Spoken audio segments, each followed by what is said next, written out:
जिल्हाधिकारी कार्यालयात आलो. काय तुमची मागणी आहे आणि काय कशा पद्धतीने निवेदन आहे? गेल्या आठवड्याभरापासून जालन्याने संपूर्ण महाराष्ट्रासह मराठवाड्यासह जालना जिल्ह्यामध्ये पावसानं धुमाकूळ घातलेला आहे आणि अतिवृष्टी झाल्यामुळं अनेक शेतकऱ्यांचे शेतातली पिकं वाहून गेली.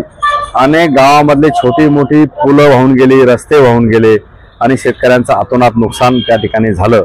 म्हणून आम्ही जिल्हाधिकारी कार्यालयामध्ये येऊन कलेक्टर साहेबांना निवेदन त्या ठिकाणी दिलं आणि सर्व शेतकऱ्यांचं झालेल्या नुकसानाची भरपाई मिळाली पाहिजे आणि सरसकट पंचनामे करून तात्काळ मदत शेतकऱ्यांना कशी मिळेल यासाठी हे निवेदन आम्ही दिलेलं आहे.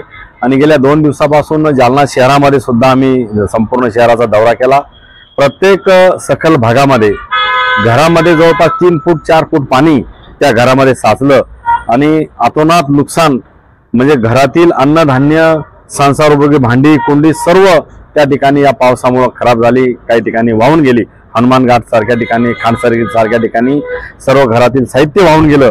आणि म्हणून ग्रामीण भागात असू द्या, शहरी भागात असू द्या, झालेल्या नुकसानीचा तात्काळ पंचनामा करून सर्वांना मदत मिळावी अशा प्रकारचं निवेदन आम्ही आज कलेक्टर साहेबांना त्या ठिकाणी दिलेलं आहे. या ठिकाणी जिल्हाभरामध्ये जर पाहिलं तर आज या ठिकाणी पंकजा मुंडे यांनी कृषी मंत्री मागच्या म्हणजे 17 सप्टेंबरला मराठवाडा मुक्ती संग्रामाच्या दिवशी आपल्या जिल्ह्याच्या पालकमंत्री पंकजाताई मुंडे आल्या होत्या. त्यांनी सुद्धा शहराचा दौरा केला, ग्रामीण भागाचाही दौरा केला आणि आज देखील पुन्हा त्यानंतर पुन्हा अतिवृष्टी झाली.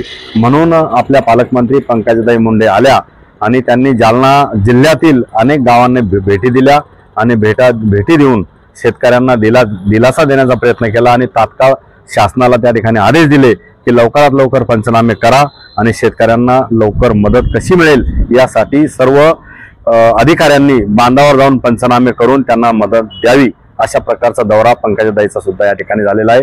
सोबतच आपले मंत्री भरणे साहेब सुद्धा जिल्ह्याच्या दौऱ्यावर आले होते. दोन्ही मंत्री आले आणि शेतकऱ्यांना दिलासा देण्यासाठी त्यांचा हा अत्यंत महत्त्वाचा दौरा जालना जिल्ह्यामध्ये झालेला आहे.